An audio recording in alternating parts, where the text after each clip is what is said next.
Greater Good Radio. Connect, learn, heal, and grow. As soon as I have a contract and as soon as I walk in a house, a lot of times I can anticipate problems that may be coming up. So I think, having an experienced agent, you kind of solve for that early so that it doesn't become a problem later at the end. So real estate, how did the real estate thing come into play? So real estate, I graduated with a degree in teaching and then quickly decided that wasn't going to be for me. And so I spent a few months unemployed, which I always tell people, man, I was in the best shape of my life because I would go to the gym every day and I'd work in the yard, so I was nice and tan and good looking. But yeah, I was looking You're all nice over. and tanned and good looking now. No, I'm not tan. I'm white. Lost my tan and getting old. But anyway, my uncle, who was in real estate, said, "Hey, why don't you try real estate?" I'm like, I don't even know what that is, She said, "Well, go take the licensing class." And so I said, "Okay." I had nothing else going. I took the real estate licensing class, and I was scheduled to take the mailman test. Mhm. And I thought, okay. So I made this promise to myself. I said, if I get through this real estate class and they don't offer me a physics job for school, I was going to be a physics teacher, well, then I'll do the real estate. And so I went through the whole real estate class, and then right when I got my license, I got a job offer from, I think it was Aloha for physics. I was like, oh man, what do I do? But then there was this guy, Rod Mukai, who's my mentor and teacher in real estate for many, many years.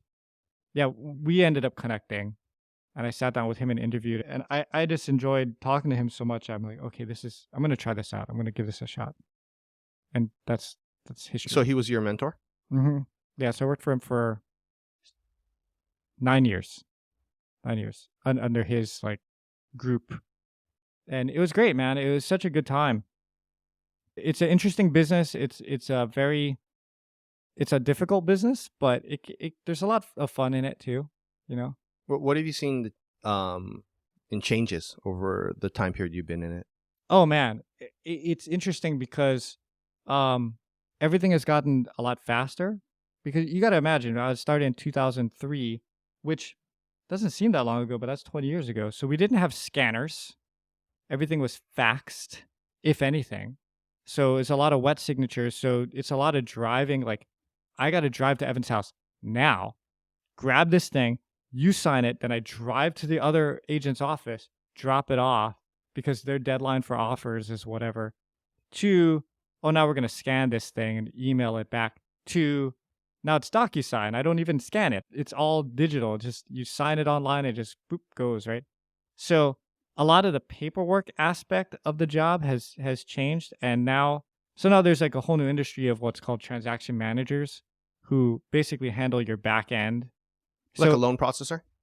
Yes, kind of like a loan process. So once it goes into escrow, you give them the file, they kind of run with it, make sure that all the documents are signed and all that kind of stuff. And that's a fee. So you're getting paid a little bit less, but they're taking a lot of that work off you. And so now I find I'm more, doing the face-to-face kind of stuff, driving out to appointments. And you can stay more productive. Yeah, stay more productive, but then also add to customer service. I think nowadays clients are a little bit more they want you to do more and they want to see your face more. They want to see you around. Well, there's so much more access to information for them. I mean, you're going to have clients coming in that some know more than the realtor. Yeah, and there's a lot that think they know more. So that's one of the challenges, right?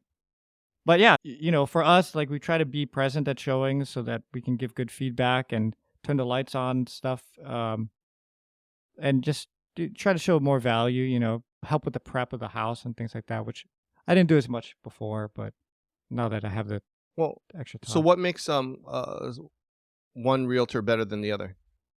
Well, it's a lot of things. I mean, okay, I'll talk about all aspects because there are a lot of good realtors, and I'm not going to say that just because I'm 20 years in the business. So in the beginning, you have people who are really hungry. Newer realtors typically will work and do things that older realtors will not do because just from a time constraint perspective. But they lack experience, and you say, well, what does experience bring you? Well, experience to me is the talking about earlier is the prep and the expectation setting expectations. As soon as I have a contract and as soon as I walk in a house, a lot of times I can anticipate problems that may be coming up. So I'm working on them behind the scenes early so that it doesn't come up as a surprise. Because the worst part is you get into a transaction and you think you're going to buy this house and then something happens right. But if you know it ahead of time, you can kind of plan for it and then either address it or address it in the pricing. So I'll give you an example. We had a house that had an unpermitted structure, which is very common in Hawaii, unpermitted structure. But the person who was living in the house had moved the kitchen into the unpermitted area. And most people, I think, as newer agents, I don't know if they would understand this, but if you have an unpermitted area, that in itself is not a problem. But the way that the appraiser looks at that is that the unpermitted area doesn't exist, right? So technically that's not there on paper, right? So if you move the kitchen there and it's an outdoor area, then technically your kitchen is sitting in your yard, right? And they're not going to give you a loan if you don't have a kitchen in the house. So it causes that kind of an issue. So I think, having an experienced agent, you kind of solve for that early so that it doesn't become a problem later at the end. Because, sometimes you get in a situation where you got to sell. And if you're coming up with these things, now you're paying, right? You're forking over money because you didn't catch this thing earlier. If you resonate with Greater Good Radio, please join our community at www.greatergoodradio.com, where you can get access to exclusive content and offerings. Hope to see you soon.